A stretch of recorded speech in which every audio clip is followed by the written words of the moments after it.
హల్లెలూయా.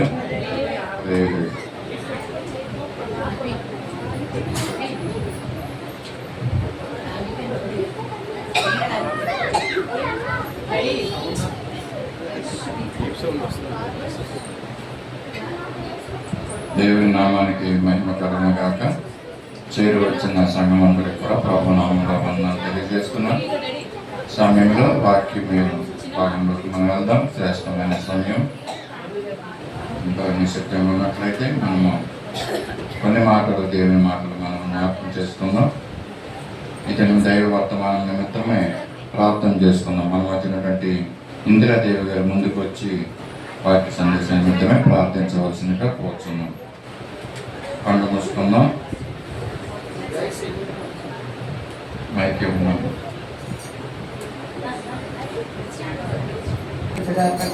పరిశుద్ధుడా యేసయ్యా, ఇంతవరకు నాయన అన్ని విషయంలో ఎందు మాకు తోడుగా ఉంది ప్రభా.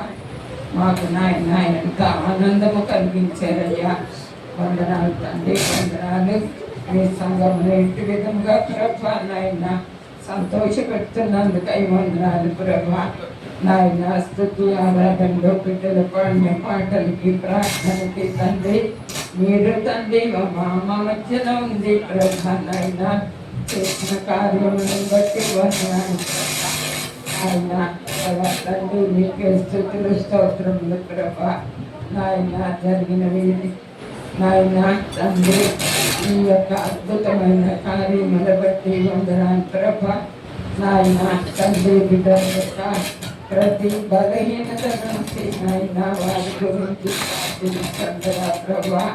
ప్రార్థనకు జవాబునివ్వండి తండ్రి.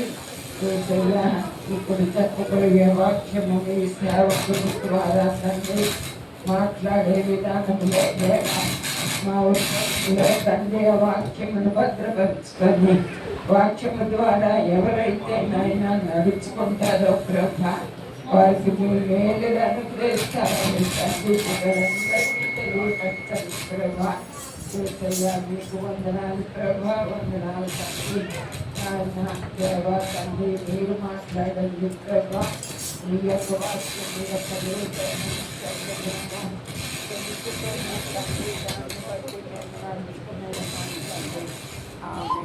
కొన్ని జ్ఞాపకం చేసుకున్నామండి.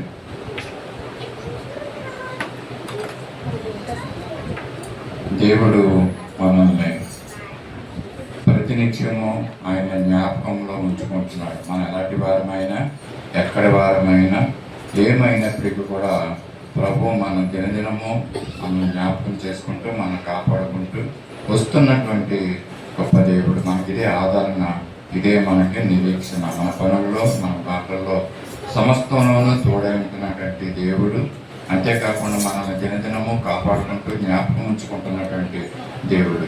మరి అటువంటి దేవుడు జ్ఞాపకం ఉంచుకుంటున్నాడని మనం జ్ఞాపకం చేసుకోవాలి. అంటే మన దేవుడు మనల్ని ఎల్లప్పుడూ మనం కాపాడుతున్నాడని మనం ఆయన్ని జ్ఞాపకం చేసుకుని ఆయనకు మనము కృతజ్ఞతలు చెల్లించవలసిన వారంగా ఉంటున్నాం. ఈ దినము మరి దేవుడు జ్ఞాపకం మనం చేసుకుంటున్నాడని మరి మనం జ్ఞాపకం చేసుకోవాలనే ఉద్దేశం మీద మాటలు మనం ధ్యానం చేద్దాము. మరి ఎంతో ప్రేమమైనటువంటి దేవుడు. ఒకవేళ మనం మర్చిపోతామేమో కొన్నిసార్లు, కానీ ప్రభు అయితే కునుకక మరి నిద్రపోకుండా మనల్ని కాపాడేటువంటి దేవుడు. మనమన్నా నిద్రపోతామేమో కానీ దేవుడు కునికే దేవుడు కాదు. మరి అటువంటి గొప్ప దేవుణ్ణి మనము కలిగి ఉన్నాము. అటువంటి నిరీక్షణతో మనము ముందుకు వెళ్తున్నాము. మనల్ని దేవుడు అన్ని విధాలుగా, అన్ని సమయాల్లో జ్ఞాపకం చేసుకుంటున్నటువంటి దేవుడు. అటువంటి దేవుణ్ణి మనము జ్ఞాపకం చేసుకోవాల్సిన అవసరత మనకు ఎంతగానో ఉంది. ఆపత్కాలాల్లో నమ్ముకొనదగినటువంటి సహాయకులు మన దేవుడు. అంటే బాప్తిసం తీసుకుని దేవుని నమ్మినటువంటి వాళ్ళము, దేవుని యందు విశ్వాసం ఉంచుతున్నటువంటి మనల్ని దేవుడు ఎప్పుడు కూడా మనల్ని జ్ఞాపకం చేసుకుంటున్నాడన్న విషయాన్ని మనము గుర్తెరగాలని. మరి తల్లి అయినా మరుచును కానీ నేను నిన్ను మరువనని వాగ్దానం చేస్తున్నటువంటి దేవుడు. ఇదేనో మరి ఉత్తర ప్రచుతుల భాగాల్లో కూడా మనం చూసాము. యెషయా గ్రంథం 49వ అధ్యాయము 15వ వచనంలో ఏమంటాడంటే, స్త్రీ తన గర్భమున పుట్టిన బిడ్డను కరుణింపకోకుండా మరి చంటి పిల్లను మరుచున మీరు వారైనా మరుచుదురు కానీ నేను నిన్ను మరువనని దేవుడు ఎంత క్లియర్గా మనకు తెలియజేస్తున్నాడు. తన కన్నటువంటి బిడ్డని తల్లి ఒకవేళ మరుస్తుందేమో అన్నీ, కానీ నేను నిన్ను మరువను. ఎందుకంటే మనం నిర్మించినటువంటి దేవుడు ఆయన కదా. మరి తల్లి ఏ సమయంలో బిడ్డను మరుస్తుందని, తన కన్న బిడ్డని తల్లి ఏ సమయంలో మరుస్తుంది? మరవనన్నమాట మనకు తెలుసు. ఏ సమయంలో మరుస్తుంది? పడుకుని నిద్రపోతున్నప్పుడు మరి తన బిడ్డల గురించి మరిచే ఉంది, మరుపు అనేది వస్తుంది. కానీ దేవుడైతే నిద్రపోయినా కూడా ఆయన మనల్ని జ్ఞాపకం చేసుకుంటాడు. మనం నిద్రపోతున్నా కూడా మనల్ని జ్ఞాపకం చేసుకుని మనల్ని కాపాడేటువంటి దేవుడు కనుక మనం ఈ విధంగా ఈ దినంని సజీవులుగా దేవుని మందిరంలోకి వచ్చి ప్రభువును స్తుతించే గొప్ప భాగ్యాన్ని దేవుడు మనందరికీ అనుగ్రహించారు. మనందరం ఒకసారి ప్రభువుకు హల్లెలూయా తెలియజేద్దాం. హల్లెలూయా, హల్లెలూయా. మరి ఆయన మనల్ని మరవకోకుండా మనల్ని కాపాడుకుంటూ వస్తున్నటువంటి అటువంటి దేవుడు, మరి ఆయన అన్ని వేళల మనల్ని జ్ఞాపకం చేసుకుంటున్నాడంట. ఉదయం, మధ్యాహ్నం, సాయంకాలంలో అన్ని వేళల్లో మరి మనల్ని జ్ఞాపకం చేసుకుంటున్నటువంటి దేవుడు. మరి అటువంటి దేవుడిని మనము కలిగి ఉన్నాము. కీర్తన 136:23లో ఒక మాట మనము చూస్తున్నాం. దేవుడు ఎలాంటి వారిని ఎలాంటి స్థితిలో ఎలాంటి పరిస్థితుల్లో మనల్ని ఆకాశమందున్న దేవునికి కృతజ్ఞతాస్తుతులు చెల్లించుడి. 136:23 136:23. మనము దేన దశలో ఉన్నప్పుడు ఆయన మనల్ని జ్ఞాపకం చేసుకుంటున్నాడు అంటే ఆయన కృప నిరంతరం చెప్తున్నాడండి. అంటే ఆయన మన మీద తీసుకుంటున్నటువంటి శ్రద్ధ ఎటువంటిదో మనం చూస్తున్నాం. మనల్ని పుట్టించి ఆయన వదిలేయలేదండి. తల్లి గర్భములో పిండముగా ఉన్నప్పుడే మనల్ని ఆయన ఎరిగినటువంటి దేవుడు. ఎందుకంటే మనల్ని నిర్మించినటువంటి ఆ దేవుడు మనల్ని ఊరికనే విడిచిపెట్టాడండి. ఇదిగో మనం ఒకవేళ తప్పు మార్గాల్లో మనం వెళ్తున్నప్పటికీ కూడా దేవుడు ఏం చేస్తాడంటే పట్టుకుని తీసుకొచ్చి తన మార్గాల్లో నిలవబెట్టుకుని వాడుకునేటువంటి దేవుడు, మరిచే దేవుడు కాదండి. నువ్వు ఎలాంటి వాడు అయినా, నువ్వు ఒకవేళ దేవుడిని కొన్ని సమయాల్లో మర్చిపోతున్నప్పటికీ కూడా ప్రభువు అయితే మర్చిపోకుండా మనల్ని జ్ఞాపకం చేసుకుంటూ తన మార్గాల్లో తీసుకుని వచ్చి తనను వాడుకుంటున్నటువంటి దేవుడు. అంతేకాకుండా మనకి సమాధానంతో నింపే దేవుడు అండి. ఆయన సమాధానకర్త. మనల్ని జ్ఞాపకం చేసుకుంటమే కాదు, మనకి సమాధానం ఇచ్చి నడిపిస్తున్నటువంటి దేవుడు అండి. కొన్నిసార్లు మనకు ఒకవేళ సహాయం కలగడానికి కొంత ఆలస్యం అవ్వచ్చేమో. మనం దాన్ని బట్టి మనం ఏమనుకుంటామంటే దేవుడు మమ్మల్ని మర్చిపోయాడు, దేవుడు మమ్మల్ని జ్ఞాపకం చేసుకుంటా లేదని మనం అనుకుంటామేమో. కానీ దేవుడు ఆలస్యం అయినప్పటికీ కూడా సహాయం చేసే దేవుడు అండి. అటువంటి దేవుడిని మనము కలిగి ఉన్నాం. అబ్రహాముకి దేవుడు వాగ్దానం చేశాడండి, నీకు సంతానం ఇస్తాననేసి. ఇదిగో నీ కుమారుని ఇస్తానని వాగ్దానం చేశాడు. అప్పుడు ఆయన వయసు ఎంత తెలుసండి? 75 సంవత్సరాల వయసులో మరి అబ్రహాముకి దేవుడు వాగ్దానం చేసి నీ కుమారుని ఇస్తానని తెలియజేశాడు. మనం ఆ మాటను ఆదికాండము 12:2-4 మనం చూస్తాం. అబ్రహాముకు దేవుడు వాగ్దానం చేసినప్పుడు, సంతానాన్ని లేనప్పుడు సంతానాన్ని ఇస్తానని వాగ్దానం నిన్ను గొప్ప జనముగా చేసి నిన్ను ఆశీర్వదించి నీ నామమును గొప్ప చేయుదును, ఆశీర్వాదంగా నువ్వు ఉందువని. నిన్ను ఆశీర్వదించిన వారిని ఆశీర్వదిస్తానని చదువుతున్నాను, నిన్ను దూషించిన వారిని శపించదనను. అప్పుడు ఆయన వయసు చూడండి, అక్కడ రాసి ఉంది 75 సంవత్సరాలు అనేసి ఉంది. దేవుడు అబ్రహాంతో వాగ్దానం చేసినప్పుడు ఆయన వయసు 75 సంవత్సరాల వయసులో మరి దేవుడు ఆయన మర్చిపోలేదండి. ఆయన్ని జ్ఞాపకం చేసుకున్నాడు. అటువంటి వృద్ధాప్యంలో కూడా దేవుడు ఆయన్ని జ్ఞాపకం చేసుకుని ఆయనకి ఇచ్చినటువంటి వాగ్దానాన్ని నెరవేర్చాడండి.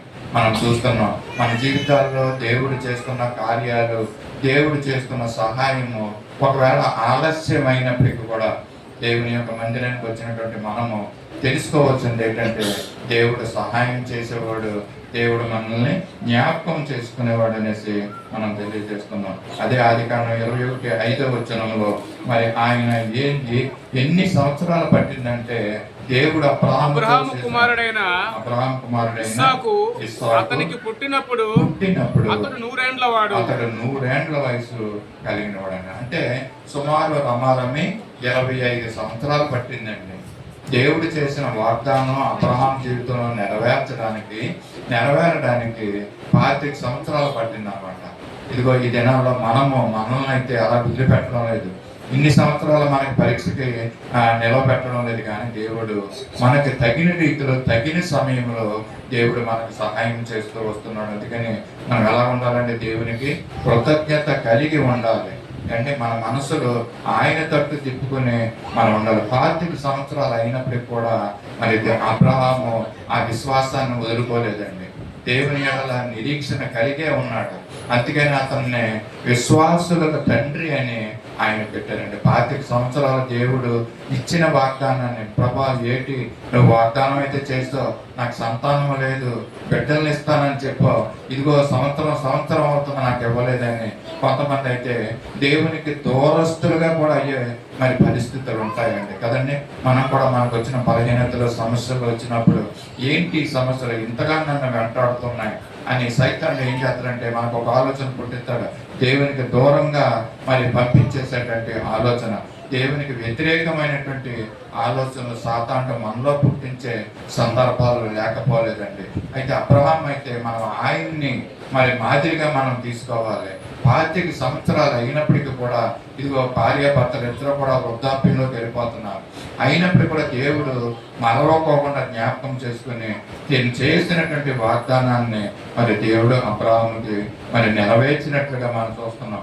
లోకాసు వార్త 1:75 కూడా మనం అదే మాటను చూస్తాం. మరి పాత నిబంధనలనే కాకుండా క్రొత్త నిబంధనలోకి వచ్చిన తర్వాత కూడా అబ్రహాముని జ్ఞాపకం చేసుకున్నటువంటి ఆయన తన ప్రజలకు దర్శనమిచ్చి వారికి విమోచన కలిగి చేసిన తన సేవకుడైనటువంటి దావీదు వంశమందు తన కొరకు రక్షణ శృంగముగా అనగా మన చూడండి అమ్మ, ఇక్కడ 75 చదువుతున్న లోకాసు వార్త 1:75 అబ్రహాము చేసిన నిబంధన జ్ఞాపకం చేసుకుంటుంది. ఏంటి? అబ్రహాముకు తాను చేసిన ప్రమాణమును జ్ఞాపకము చేసుకున్నట్టు శత్రువుల చేతుల నుంచి విడిపించారు. చాలండి ఈ మాట. అండ్ ఈ లోక సువార్తలో కూడా మనకి అబ్రహాము గురించి దేవుడు మర్చిపోలేదండి. అంటే దేవుడు మరిచే దేవుడు కాదు. ఆయన అబ్రహాము చేసినటువంటి ఆ యొక్క నిబంధనని జ్ఞాపకం చేసుకుంటున్నాడు అంటండి.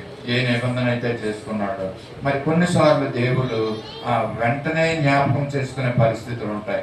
కొన్నిసార్లు ఆలస్యంగానైనా దేవుడైతే జ్ఞాపకంలో ఉంచుకుంటాడు.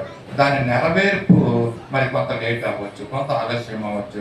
అలాంటి పరిస్థితులు కూడా మనం చూస్తూ ఉంటున్నాము. కొన్ని పరిస్థితుల్లో దేవుడు వెంటనే జ్ఞాపకం చేసుకున్నటువంటి పరిస్థితిని ఒకదాన్ని మనం జ్ఞాపకం చేసుకున్నాం. రాజులు 2వ గ్రంథము 4వ అధ్యాయము 16వ వచనంలో దేవుడు మనుషుల్ని జ్ఞాపకం చేసుకుంటున్నటువంటి సందర్భం.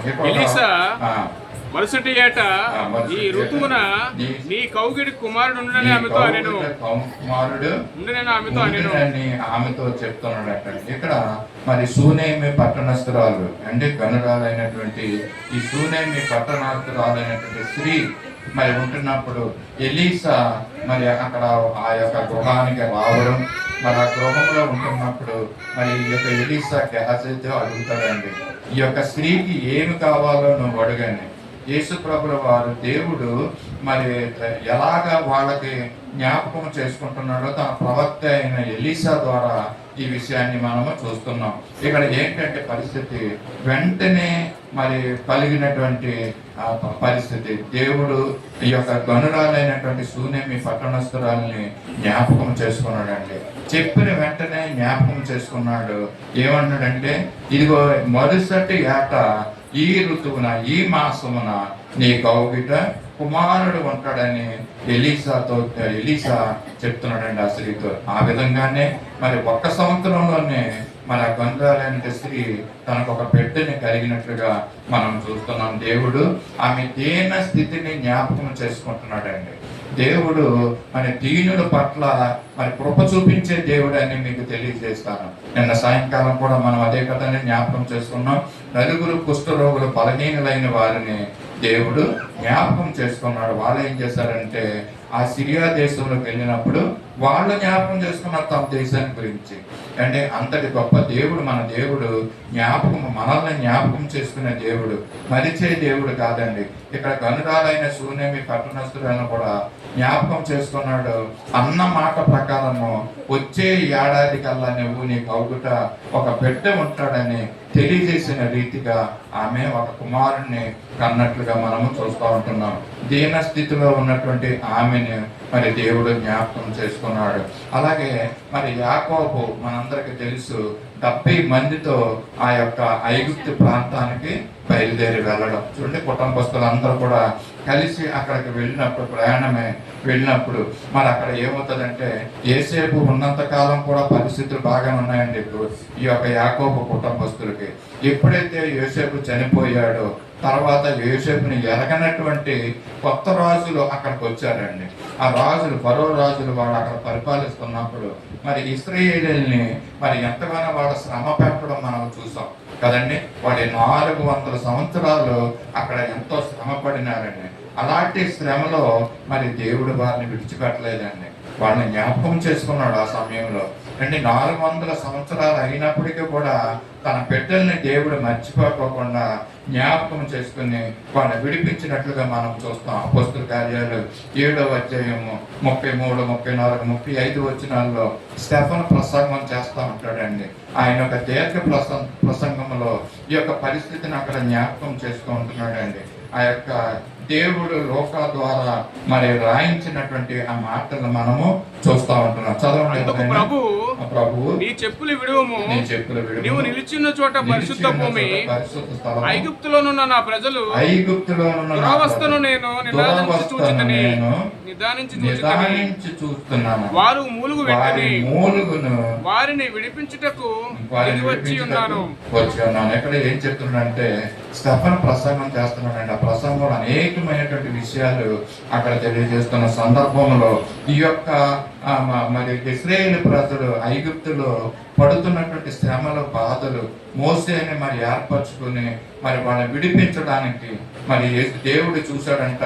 పరలోక రాజ్యముల నుండి ఇశ్రాయేలు ప్రజలు పడుతున్నటువంటి బాధను, ఆ దురవస్థాన్ని నిదానించి చూశాడంటండి.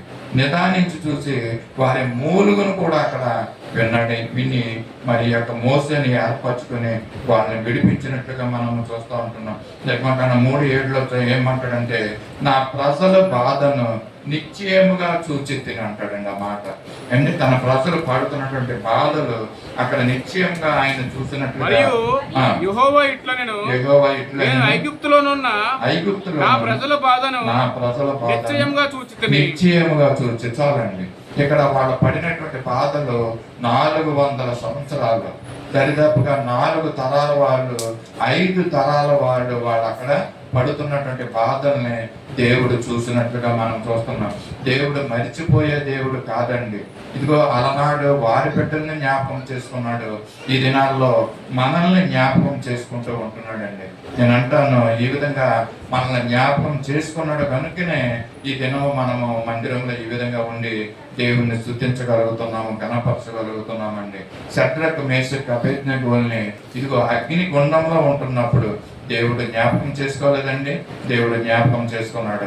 దానియేలుని సింహాల బోనులో ఉన్నప్పుడు దేవుడు జ్ఞాపకం చేసుకున్నటువంటి దేవుడు. యోసేపు ఇదిగో అన్నలు ఆయన అసూయతోటి ఆ గుంటలో పడవేసినప్పుడు ఎవరు జ్ఞాపకం చేసుకున్నారో దేవుడే జ్ఞాపకం చేసుకుని ఇదిగో ఆ సమయానికి ఇస్మాయేలీని ఆ దారి గుండా పెట్టినట్లుగా చేస్తున్నటువంటి దేవుడు అండి. ఆయన అద్భుత కార్యాలు, ఆశ్చర్య కార్యాలు 1 కాదు 2 కాదు.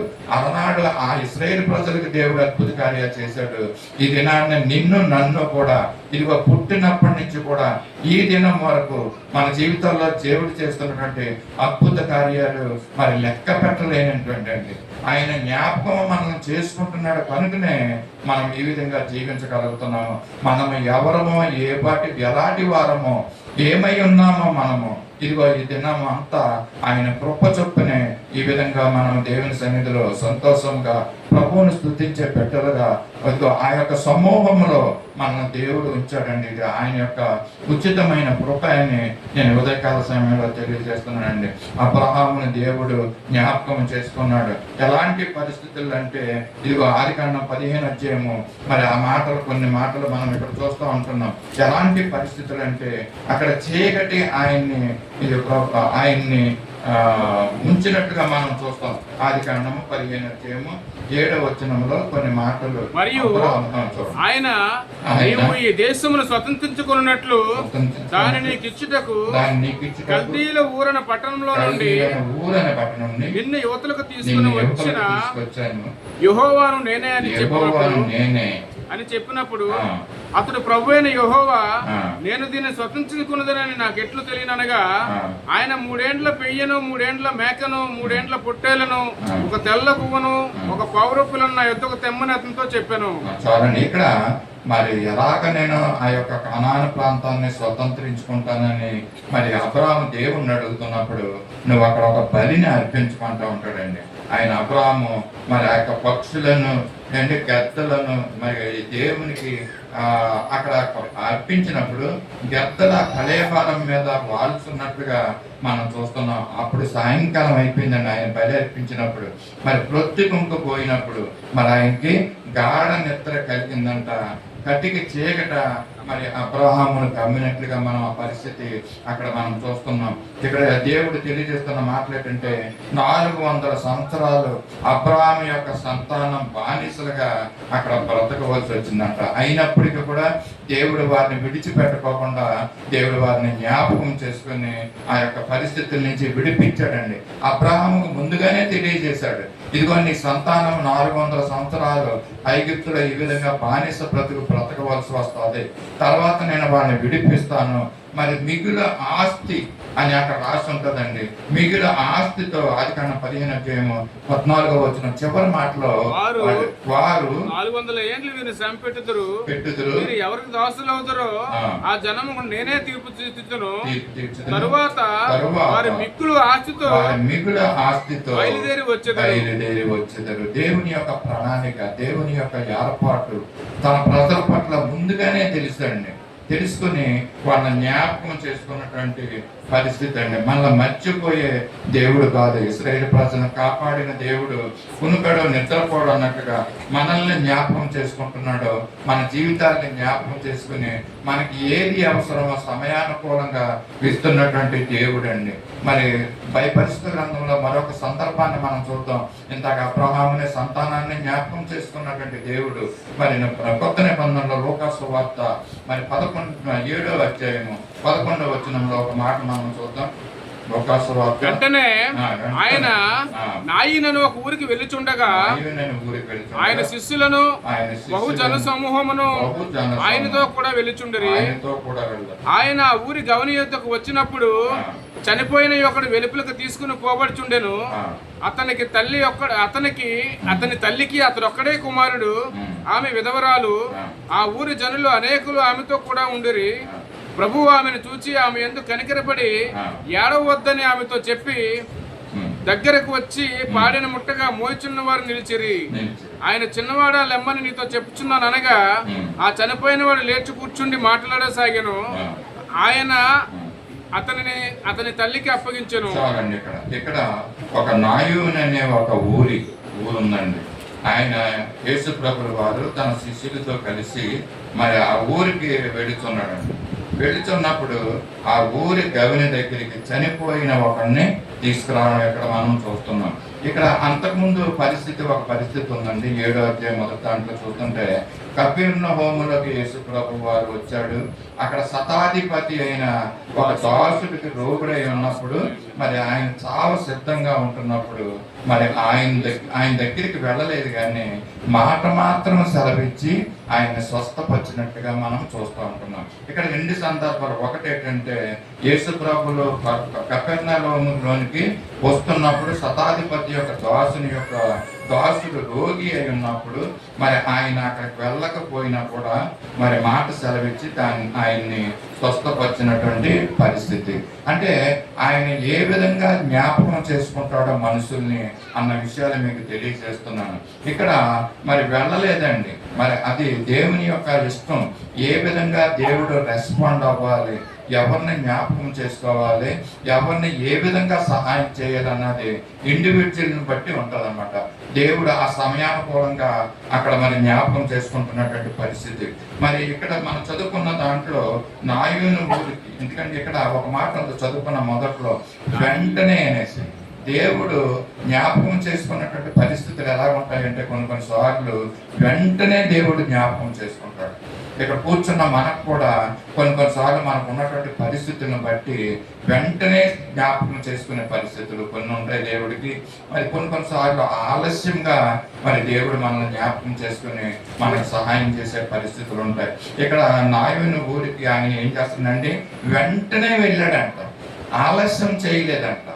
ఆలస్యం చేయకోకుండా ఇక్కడ ఎందుకు వెళ్తుందంటే, ఆయన ఆ ఊరి గవిని దగ్గరికి వెళ్తున్నాడండి. యేసు ప్రభు వారు శిష్యులు మరి అక్కడ ఉన్నటువంటి జనసమూహం కలిసి ఆ ఊరి గవిని దగ్గరికి వెళ్తున్నప్పుడు చనిపోయిన ఒకడు మరి వెలుపలికి మోసుకొని వస్తున్నారంట.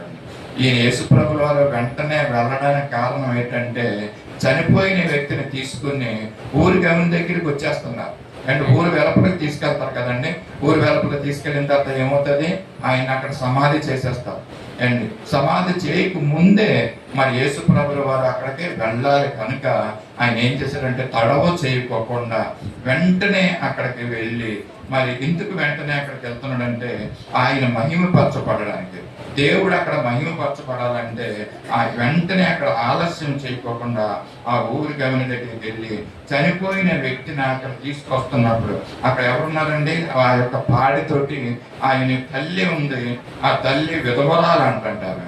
ఎందుకంటే దీనురాలు, విధవరాలు.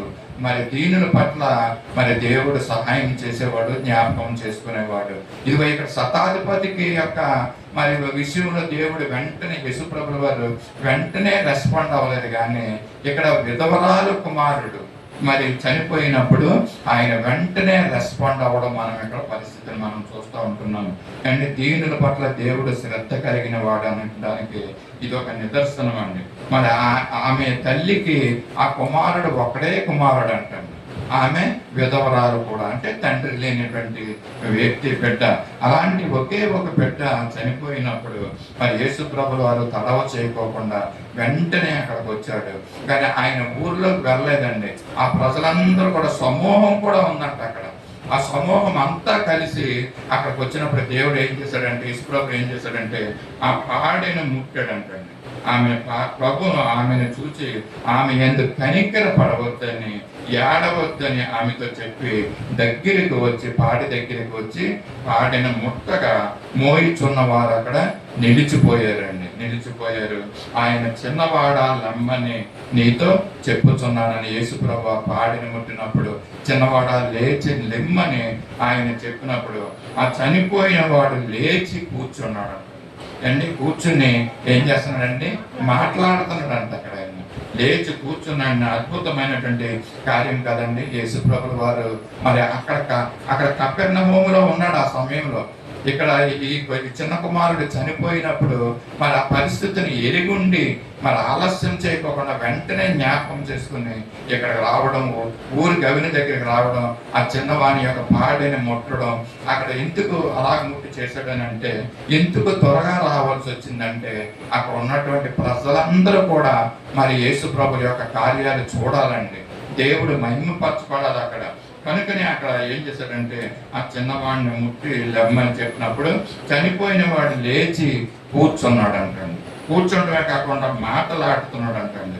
మరి ఆ తర్వాత యేసుప్రభుల వారు ఆయన్ని, ఆ చిన్నవాడిని ఆయన తల్లికి అప్పు చెప్పినటువంటి పరిస్థితి మనం చూస్తున్నాం. అండ్ ఇక్కడ చిన్నవాడు బ్రతికిన తర్వాత అండి చనిపోయిన వాడు లేచి కూర్చున్నాడు అంటండి. దీంట్లో ఒక ఆత్మీయమైన అర్థాన్ని మనం జ్ఞాపకం చేసుకోవాలి. అండ్ ఎక్కడ కూర్చోవాలి, ఎలాంటి పరిస్థితుల్లో కూర్చోవాలన్న విషయాన్ని ఇక్కడ మనం జ్ఞాపకం చేసుకుంటున్నాకంటే, ఇదిగో అపహాసకులు కూర్చుండే చోట మనము కూర్చోకూడదు. కీర్తన 1:1 మనం చూస్తాం. దుష్టుల ఆలోచన చొప్పున మనం నడవకూడదు, పాపుల మార్గాన్ని మనం నడవకూడదు, అపహాసకులు కూర్చుంటే చోట మనము కూర్చోకూడదని మరి ఈ యొక్క ఆత్మీయ అర్థం కూడా దీంట్లో ఉందా. ఈ యొక్క చనిపోయినటువంటి వ్యక్తి లేచి కూర్చున్నాడు అంటండి. మనం ఏ పరిస్థితుల్లో ఎక్కడెక్కడ మనం కూర్చుంటున్నామో ఒకసారి మనము జ్ఞాపకం చేసుకోవాలి. మన సహవాసం, మనం ఏ సహవాసంతో కలిసి మనం కూర్చుంటున్నామో దాన్ని కూడా మనం ఒక ఆత్మ పరిశీలన మనం చేసుకోవాలి. ఎటువంటి సహవాసంతో మనం ఉంటున్నాము, మనం దుష్టుల యొక్క ఆలోచన చొప్పున మనం నడవకూడదనేసి ఈ యొక్క వాక్యము మనకి తెలియజేస్తుంది. చనిపోయిన యొక్క కుమారుడు లేచి కూర్చున్నటువంటి పరిస్థితిని మనకి తెలియజేస్తున్న విషయం ఏంటంటే, దుష్టులు ఏ విధంగా ఆలోచిస్తారో మనం ఆ విధంగా ఆలోచించకూడదని దీని యొక్క ఆత్మీయ అర్థం మనకి తెలియజేస్తుంది. అంతేకాకుండా మనం కూర్చునే పరిస్థితులు, పరిసరాలు, ఆ యొక్క స్థలాలు, ఎటువంటి స్థలాల్లో మనం కూర్చుంటున్నామో మనం ఒకసారి జ్ఞాపకం చేసుకోవాలి. యవనస్తులైన బిడ్డలు మరి ప్రత్యేకమైన రీతిలో ఈ మాటలు దేవుడు మనకు తెలియజేస్తున్నాం. మనం కూర్చునే స్థలాలు, ఎక్కడ కూర్చుంటున్నాం, మనము ఏ విధంగా మనం ఆలోచనలు ఉన్నాయి, మరి దుష్టులతో మనం కలిసి మనం కూర్చుంటున్నామా ప్రభు మనకు తెలియజేస్తున్నాడు. దేవుని ఎరిగిన బిడ్డలుగా మనం అంటున్నాం. యేసుని మరి మనమైతే యేసు ప్రభుని జ్ఞాపకం చేసుకోకపోయినా దేవుడు మనల్ని జ్ఞాపకం చేసుకుంటూ మనల్ని నడిపిస్తున్నటువంటి యేసు ప్రభుని మనం ఎల్లప్పుడూ కూడా జ్ఞాపకం ఉంచుకోవాలని ఉదయకాల సమయంలో దేవుడు ఈ యొక్క మరి ఒక విషయం ద్వారా ఈ నాయుని అనే ఊరి పట్టణంలో ఉన్నటువంటి ఈ విధవాల ద్వారా మనకు తెలియజేస్తున్నాడండి. యేసు ప్రభుల వారు ఏ విధంగా ఆమెను చూసి కనికర పడ్డాడో, ఇదిగో దీనులైన వారి పట్ల దేవుడు చూసి కనికరించే దేవుడు అండి, జ్ఞాపకం చేసుకునే దేవుడు అనేసి ఉదయకాల సమయంలో తెలియజేస్తున్నాను. అబ్రహాముని దేవుడు జ్ఞాపకం చేసుకున్నాడు అండి. మరి అంతేకాకుండా ఆయన ఇచ్చినటువంటి నిబంధనని ఆలస్యమైనప్పటికీ కూడా దాన్ని నెరవేర్చినటువంటి దేవుడు. సూనేమి పట్టణస్తురాల్ని ఆమె దీనస్థితిలో ఉన్నప్పుడు ఆమెను జ్ఞాపకం చేసుకున్నటువంటి మరి దేవుడు మరి మనల్ని కూడా మరి ఆయన జ్ఞాపకం చేసుకుంటున్నాడండి. దీనస్థితిలో ఉన్నటువంటి మనల్ని మరి జ్ఞాపకం చేసుకున్నటువంటి దేవుడు. దీన స్థితిలో నేనుండగా నన్ను విడిపించావు, బానిసత్వము నుండి శ్రమల బారి నుండి విడిపించావు నన్ను. దీన దశలో నేనుండగా నన్ను విడువనైతివి, భూమి ఆకాశములు సృజించిన యేసయ్యా నీకు స్తోత్రము. నీ ఆశ్చర్యమైన క్రియలు నేనెలా మరచిపోదును. నీ ఆశ్చర్యమైన క్రియలు నేనెలా మరచిపోదును. హల్లెలూయా హల్లెలూయా హల్లెలూయా హల్లెలూయా హల్లెలూయా హల్లెలూయా హల్లెలూయా హల్లెలూయా హల్లెలూయా హల్లెలూయా హల్లెలూయా. భూమి ఆకాశాన్ని సృష్టించినటువంటి గొప్ప దేవుడు, నిన్ను నన్ను కూడా నిర్మించినటువంటి దేవుడు ఆయన మరిచిపోవడం లేదండి. ఆయన యొక్క ఆశ్చర్యమైనటువంటి కార్యాలు, ఆయనటువంటి ఆశ్చర్య క్రియలు మన పట్ల దేవుడు చేస్తున్నాడని మనం నమ్మాలండి. హల్లెలూయా చెబుదామా? దేవుడు మనల్ని మర్చిపోకుండా జ్ఞాపకం చేసుకుంటున్నాడు. మనల్ని నిర్మించినటువంటి దేవుడు. ఇదిగో మనం దేన దశలో ఉంటున్నప్పుడు కూడా దేవుడు మనల్ని నరకానికి వెళ్ళకోకుండా మనల్ని జ్ఞాపకం చేసుకుంటూ తప్పిస్తున్నటువంటి అటువంటి దేవుణ్ణి మనము స్తుతించాలి. మనకి ఆయుష్ ఇచ్చినంత కాలం ఆయన్ని మహిమపరుస్తూ ఉండాలి. దేవుడు ఇశ్రాయేలుని ఐగుప్తు దాసత్వంలో ఉన్నప్పుడు జ్ఞాపకం చేసుకున్నాడు. చదివాం కదండి, ఆయన నిదానించి చూశాడంటండి ఐగుప్తులో ఉన్నప్పుడు ఇశ్రాయేలు ప్రజల్ని. మోసేని ఏర్పరచుకొని ఇదిగో వాళ్ళని తప్పించి మిగులు ఆస్తితో వాళ్ళని మళ్ళీ తిరిగి తీసుకొచ్చినట్టుగా మనం చూస్తున్నాం. ఇదిగో వెంటనే దేవుడు మరి ప్రజల్ని జ్ఞాపకం చేసుకున్న విషయాన్ని కూడా మనం జ్ఞాపకం చేసుకున్నాం. నాయుని అనే ఊరికి వెళ్ళి ఆ విధవరాలు దీనురాలు దీనదశలో ఉన్నటువంటి ఆమెను మరి దేవుడు జ్ఞాపకం చేసుకున్నాడండి. మరి నిన్ను నన్ను కూడా ఆయన జ్ఞాపకం చేసుకునే దేవుడు. ఎందుకంటే ఆయన జీవము గల దేవుడు. ఇదిగో మనకు జీవాన్ని ఇచ్చే దేవుడు. నేనే మార్గము జీవమునని ఆయన తెలియజేస్తున్నటువంటి దేవుడు మనల్ని జ్ఞాపకం చేసుకున్నాడు. మన దీన స్థితిలో ఉన్నప్పుడు దేవుడు మనల్ని జ్ఞాపకం చేసుకున్నాడు. కేవలము ఆయన చిత్తం మన జీవితాల్లో నెరవేర్చబడాలని దేవుడు మనల్ని జ్ఞాపకం చేసుకుంటున్నాడు. ఎందుకంటే ఆయన ఏ స్థితిలో మనల్ని ఉంటున్నామో ఆయన చూస్తున్న దేవుడు అండి. మనల్ని జ్ఞాపకం చేసుకుంటున్న దేవుడిని ఆయన కొనియాడదాం, కీర్తిద్దాం.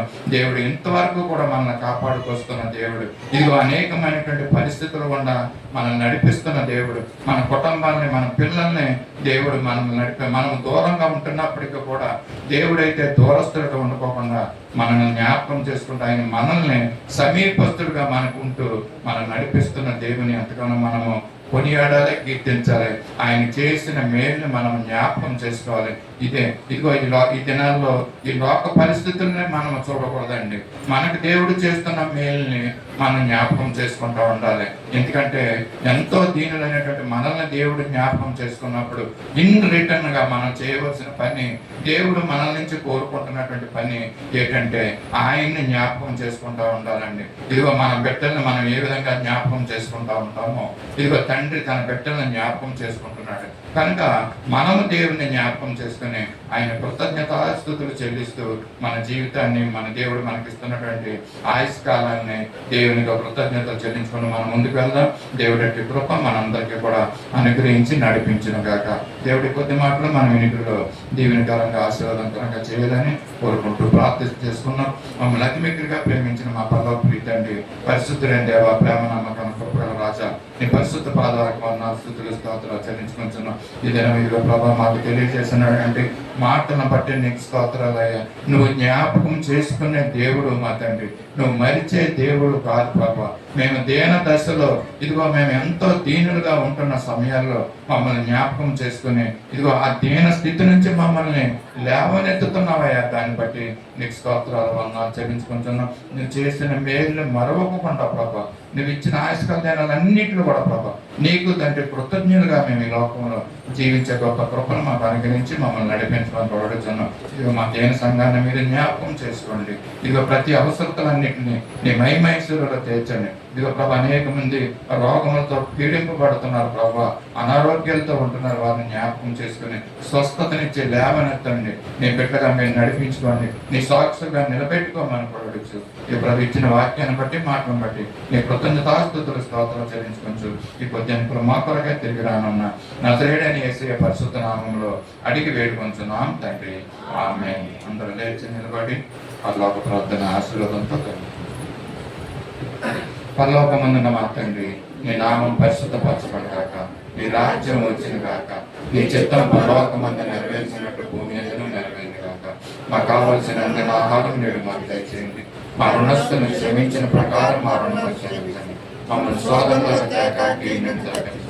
ఎందుకంటే రాజ్యము, బలము, మహిమ నిరంతరము నీవన్నా తండ్రి, ఆమేన్. తొట్టిల్లకుండా మనల్ని కాపాడుటకు, తన మహిమ ఎదుట ఆనందంతో మన నిర్దోషులుగా నిలవబెట్టుటకు శక్తిగల మన రక్షకుడైన యేసుక్రీస్తు యొక్క కృప, తన అద్వితీయ దివ్యమైన ప్రేమ, పరిశుద్ధాత్మని యొక్క అన్యోన్య సహవాసము, ఆదరణ తలల వంచిన మనందరికీ సత్య సువార్త సహవాసమునకు, సార్వత్రిక సంఘమునకు ఇప్పుడు ఎల్లప్పుడూ సదాకాలం తోడైంది నడిపించును గాక. ఆమేన్.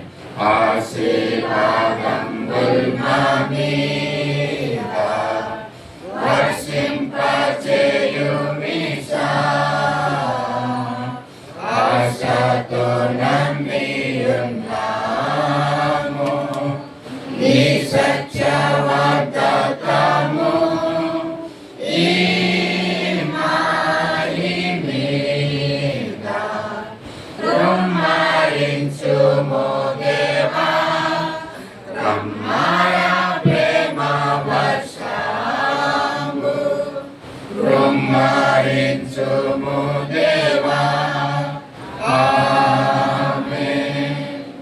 అందరికీ వందనాలండి. ప్రార్థన అవసరతలు ఉన్నవారు దయచేసి